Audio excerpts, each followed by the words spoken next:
Hello, welcome to week 12. This is the last week of this lecture series in this course, experimental biochemistry. So today in this week we are going to cover the final technique, and this is most probably one of the most important and complicated techniques that we are going to discuss, and it is immunoassay techniques. And you will see that everything that we have learned so far will nicely come together in the determination of in the use of this technique. So again we are going to talk about different types of immunoassay techniques, and we will see that there are basically three types. I will talk about the applications of this and also the practical aspects of these methods. There are three basic types of immunoassay techniques, and as you will see, their names are southern blot, northern blot and western blot. So southern blot, this is a technique that is used to detect specific DNA sequences. So if you have a sample of DNA which has all different types of DNA, different sequences, and you want to know whether a particular DNA sequence is present in it or not, then the method of your choice will be southern blotting.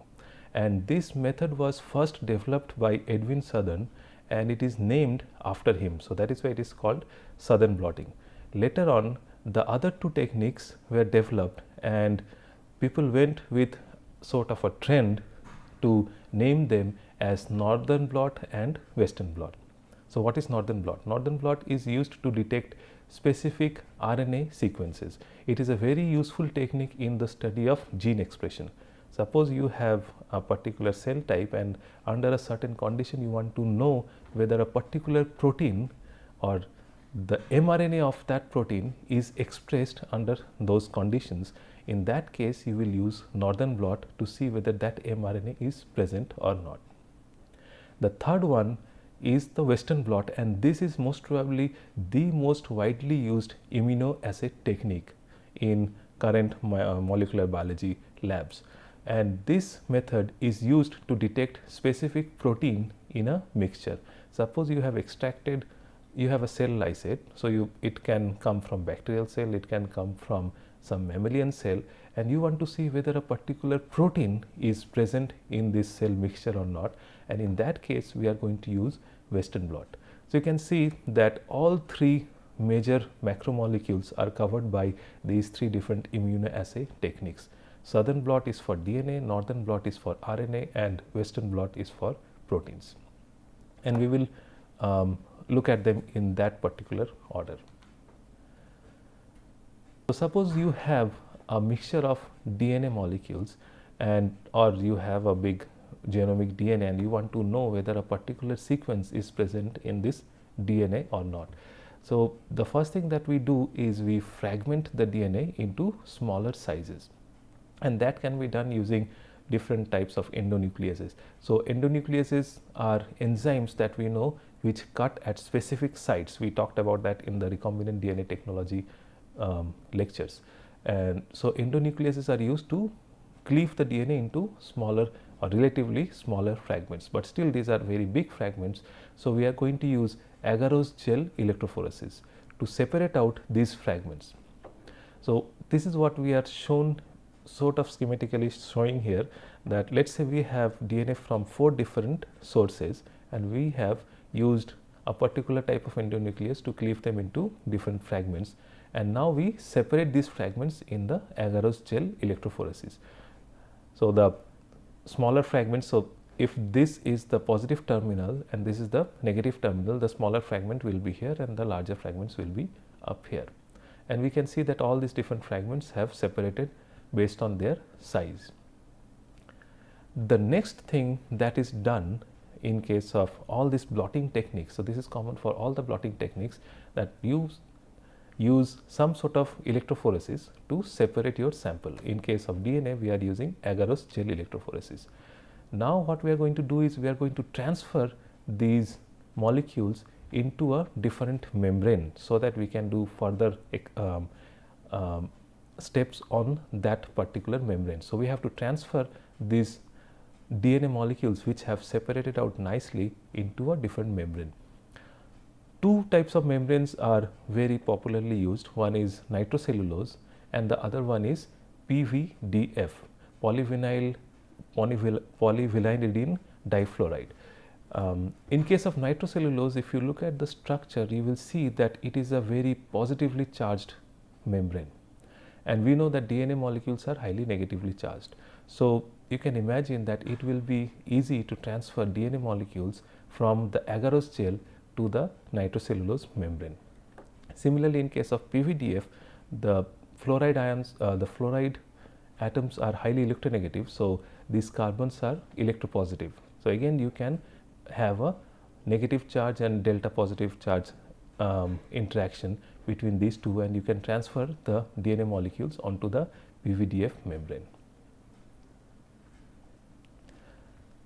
So, the way it is done is just by using this membrane. So, this is a very crude setup that you can use, where this is a glass block. It is just a support on which the agarose gel, you can see that the agarose gel is here. So, this agarose gel is kept, and this agarose gel is the same gel that we have run. So, all our DNA samples are separated out into according to their size in this agarose gel, and on top of that agarose gel, this black one is the membrane. So, let us say it is the nitrocellulose membrane, and then on top of that we will put a stack of paper towels and then put some heavy weight at the top, so that this whole setup is nicely compressed, and with time the DNA molecules will move out from the agarose gel into the membrane. You can see that this is again a paper which is dipped into this buffer. So, there is capillary action, and this capillary action takes the DNA molecules from the gel to the membrane. That is the transfer step. So, in this step what we have done is we have transferred the DNA fragments onto a membrane, and again just the membranes are negatively charged, so they can bind to the DNA molecules, and once you have this transfer complete, you dry the membrane under vacuum or by heating it at 80 degrees centigrade, and we have to do that for several hours so that we get a really nice dry membrane. Once you have your DNA molecules, the samples transferred to the membrane, then there are several things that we do. The next step is use of a probe DNA. So, this probe DNA is a single stranded DNA which is complementary to the specific sequence which we are trying to probe. So, we want to know whether a particular sequence is present in our sample or not. So, what we need to do is we have to synthesize the complementary strand to that sequence, and it is a single stranded DNA, and this DNA is also labeled with either a radioactive phosphorus or some fluorescent dye, and these are basically for detection, so that we can see. Now, and this probe DNA is also not very small, so they are typically in the range of 500 base pair nucleotides long, or they can be even longer than that. We have our sample DNA on the membrane, we add the probe DNA onto that membrane and allow hybridization. So, it will form a double stranded DNA molecule between the single stranded target DNA which is on the membrane and the single stranded probe DNA which we have added, and it also carries the label for detection. Now, the membrane is washed excessively so that extensively so that any unbound probe DNA is removed, only the hybridized DNA stays stuck to the membrane, and then we can visualize them using autoradiography if the label is radioactive, or by the fluorescence of the dye. So, at that point it would look something like this. So, here we have all the DNA molecules. Let us say this is the membrane. So, we have transferred all the DNA molecules, but only those specific DNA molecules which are complementary to this probe DNA, will bind to the probe DNA or will hybridize with the probe DNA, and if we look at that, then we will see only those two bands, and from that we can tell that these are the DNA molecules that are present. So, these are the molecules that we wanted to see, these are the sequences that we wanted to see, and they are present only under this condition, which is the second and the third condition. So, Southern blotting has several applications. So, it is used for extensively used for gene discovery and gene mapping. So, for example, if we suspect that a particular gene should be present and we have some idea about the sequence, we can try to find whether that gene is present in a cell type or in a cell under certain conditions, things like that. It is also used to identify transferred gene in transgenic organisms. So, suppose we have created a transgenic organism and where we have added a new gene which is not present in that organism under natural conditions. Now, to test whether our experiment has worked or not, we will use Southern blotting techniques, and it is also extensively used for diagnostic and forensic studies. Northern blotting, which is the RNA counterpart of the same method, is used for the detection of specific RNA. So, again here we can see the flow chart, and it is exactly the same as the Southern blot.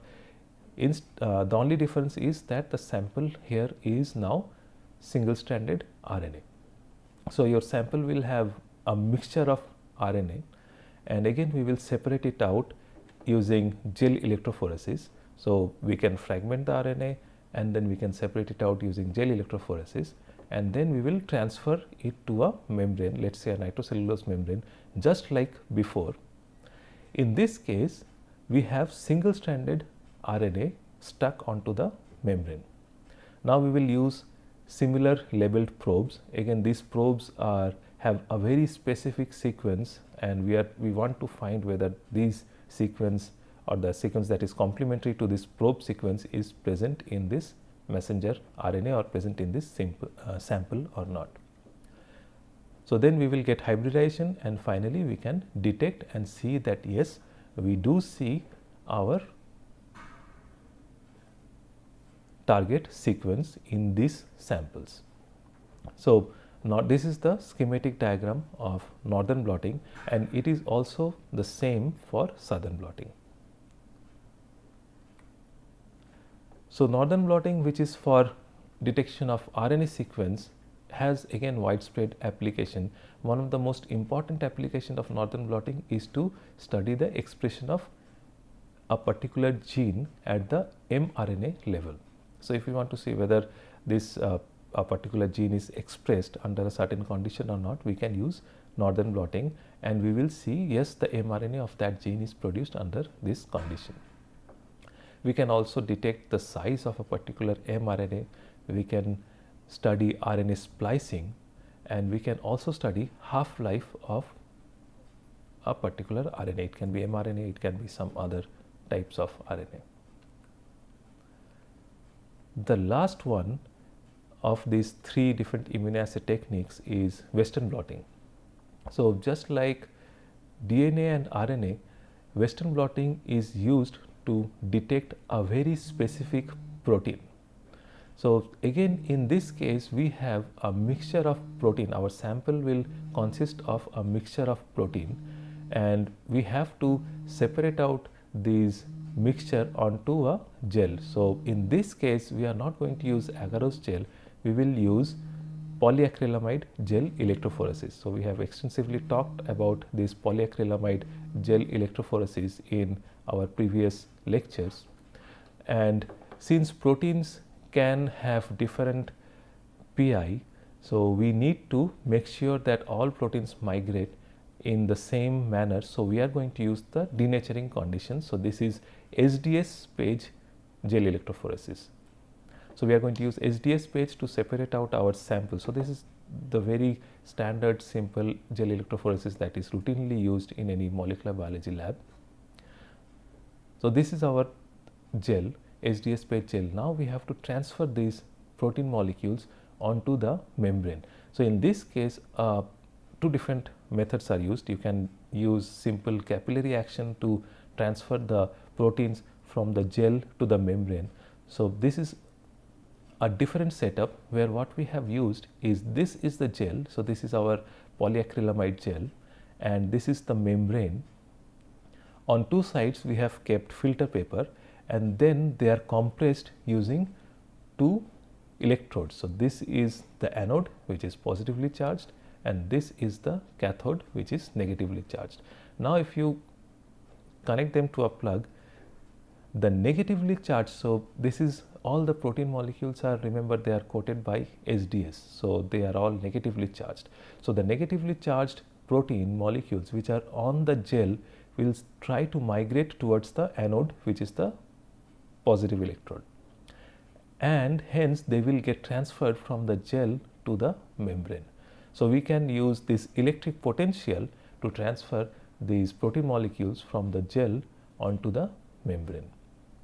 And once we have done that, we are going to again detect these proteins using some way to see whether our specific protein is present in that membrane or not. So, in this case we see that yes, the protein that we want to see is present only in the first and the third lane.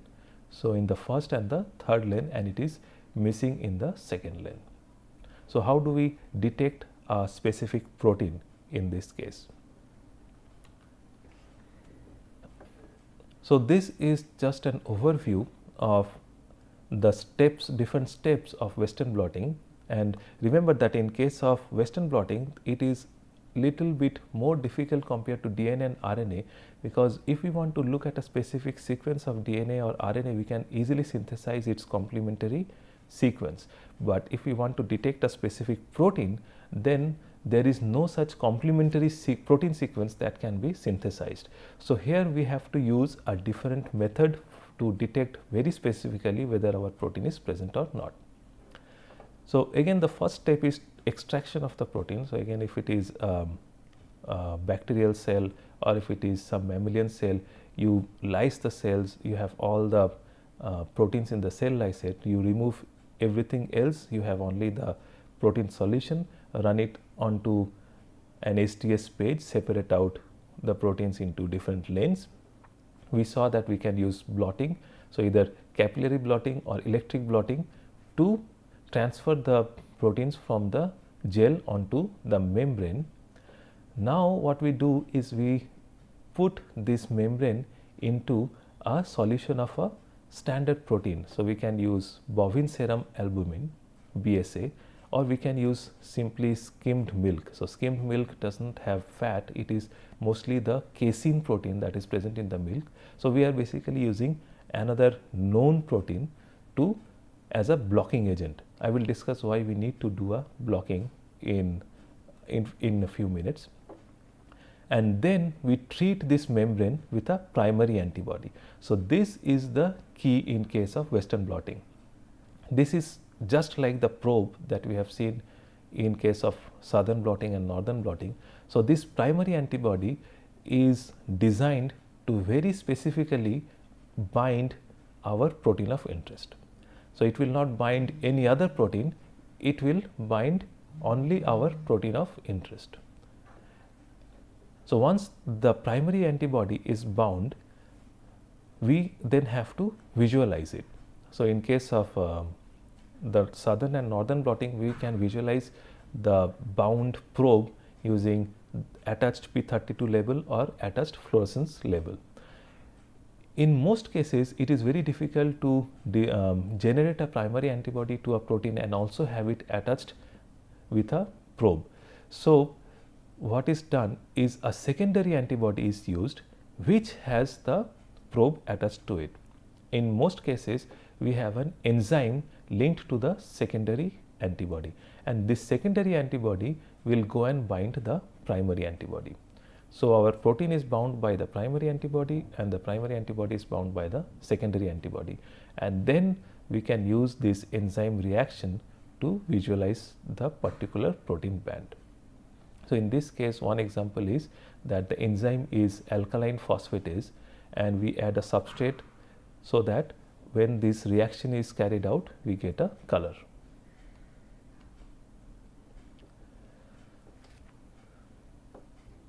So, I will just cover the important steps which are unique to Western blotting.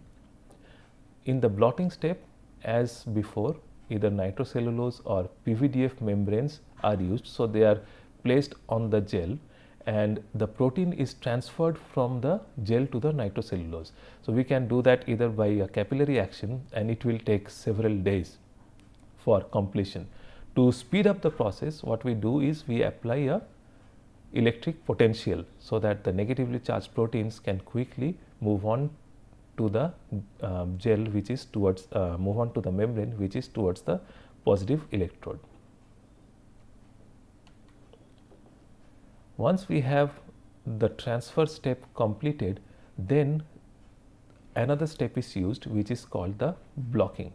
So, blocking is a very important step in Western blotting, and typically we use BSA or bovine serum albumin or non-fat dye. Non-fat dye has casein as the major component, and then different buffers are used.